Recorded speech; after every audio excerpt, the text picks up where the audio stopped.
Miss Jenna Jameson, you have been kind of laying low recently. I have? I think so, haven't you? Yeah, actually, I have, yeah. What have you been doing with yourself? Well, I'm a mother, and I'm recently single, so it's nice to kind of have a single life and lay low.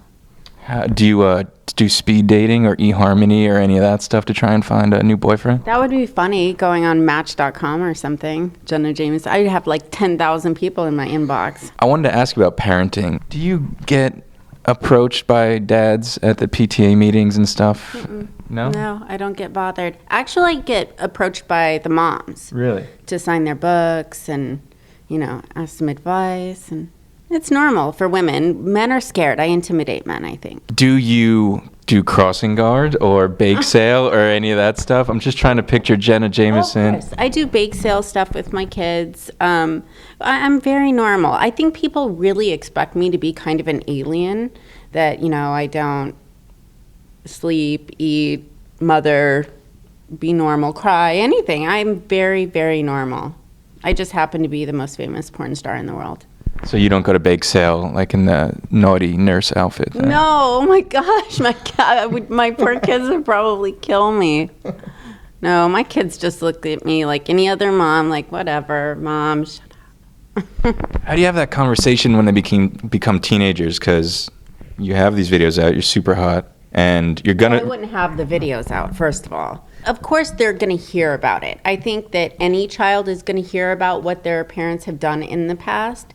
And a lot of kids don't judge their parents for smoking weed in the 70s or wearing those terrible bell bottoms or, whatever. It's just what I did for a living when I turned 18 years old. It was legal. It was something that I thought was fun. And it made me a lot of money and gave me a way to a beautiful life in order to have my children. I want my boys to have a very normal life, but, their father is Tito Ortiz, a UFC fighter.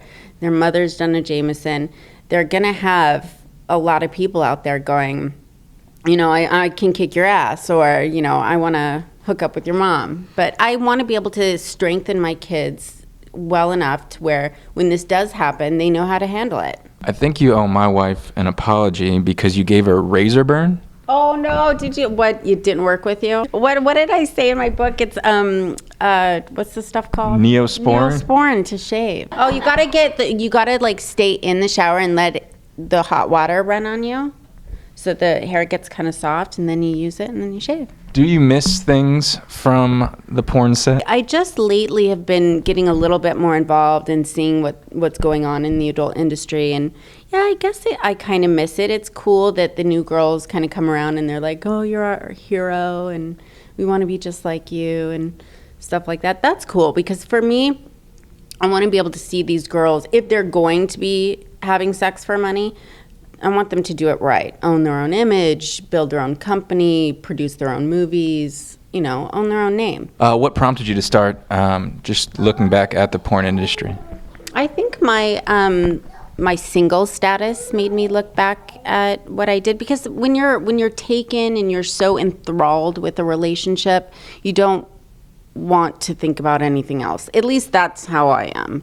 I get just like deep into it. So yeah, once I became single, I was like, I want to take another good look at it. Maybe a few more business ventures, not necessarily doing porn, but maybe running something. But we'll see what happens. So no chance of another scene with you? No, that's not going to happen. No MILF porn? No MILF porn. I love MILF porn. Everybody loves MILF porn. That's what I tell my wife. Everybody loves MILF porn. She doesn't get it. They do. Like, I don't watch, like, Barely Legal. I watch MILF porn. You're a good man. I mean, it's just weird with a grown man watching a little girl. It is odd. And I think the hottest women of this day and age are over 30. For sure. That's what I think. Did you feel any of that when you were 18, like, really grossed out by these greasy men? Absolutely. Oh my God, you have no idea. I hate to like throw him under the bus, but Randy West, God bless him, but he creeped me out so bad. What did he do? I was just watching a documentary. I was on Netflix, and they did this documentary called After Porn. Yeah, I saw it. And I was like, oh, okay, I want to watch this. It'll be interesting. It's kind of my generation. So he's like talking about, oh, there's this little blonde girl that calls me and asks me if she can do a movie. And when I saw her, I was like, I saw dollar signs in my eyes, and I was like, okay, that's creepy. I was just turned 18 years old, and he had to have been at least 50. Oh my God. And he was just so gross, and he totally lied about everything that happened that day. But I'll just give it to him though. Whatever, he can have his little fantasy. But how do you get a girl boner to make a scene with a guy that's 50 when you're 18? You don't. You're just a good actress. A girl boner. I have one right now. That's so gross. Ew. You worked with a friend of mine, Belladonna. Yes. And I did a mini documentary that's about to air on Vice, and I wanted to ask you what that was like for you to work with her. Everybody always asks me who my favorite porn star is to work with, and I always say Belladonna. We had so much fun. We did a movie called Bella Loves Jenna. And at the time, I was like really hardcore into scary movies. Well, I still am. I love scary movies. So I think I had just watched The Ring or something, so I tried to give it a twist of being a little bit frightening. And Bella was perfect because she was such a contortionist. And I've never seen a girl be able to do some of the things that she did. It blew my mind, and I'm pretty seasoned. So she's a fantastic girl. I like her a lot. What don't you miss about porn? What don't I miss? I think the worst part of porn for me was that my boyfriends or my husbands would always try to get involved. And to me, porn was really mine. It was what I did. It was what I was good at. And they would always try to piggyback. Yeah, all my boyfriends and husbands would try to have something to do with my porn career. And then they would try to say things like, oh, I invented Jenna Jameson. Yeah.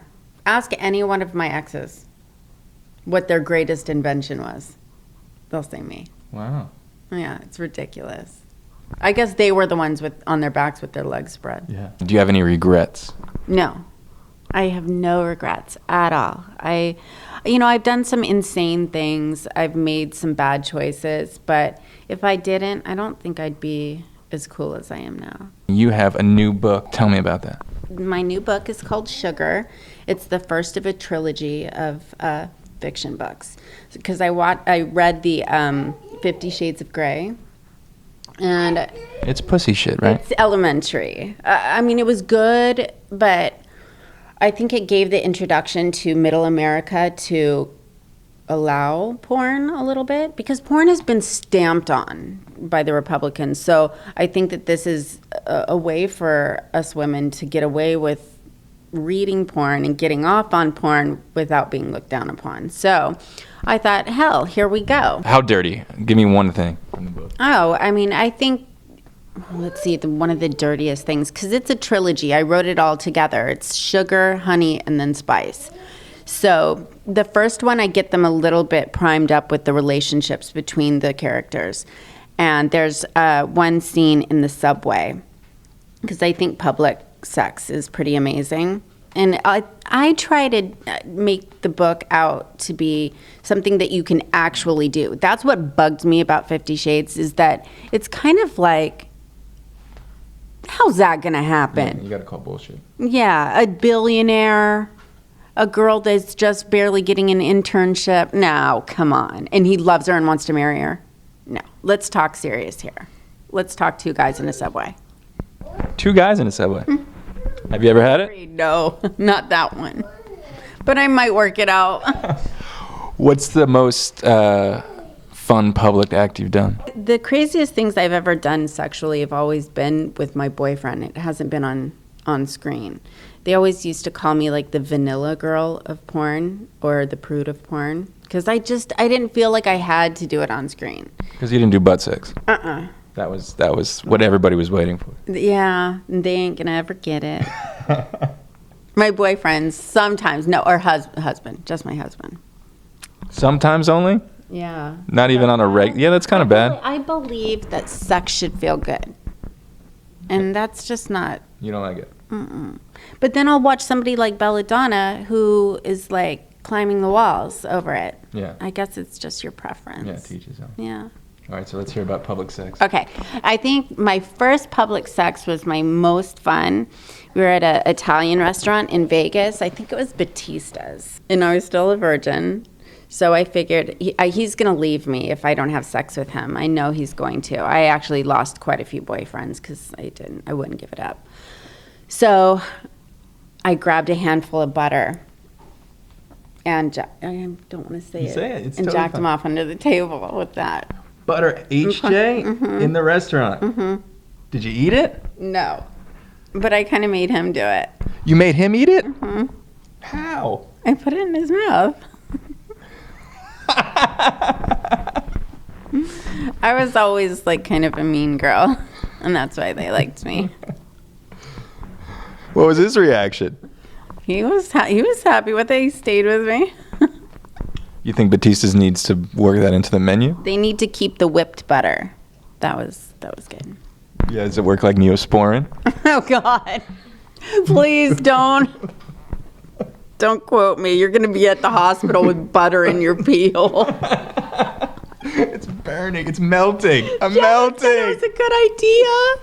Oh my God. I guess that's gonna end our interview now. That's a good way to go out.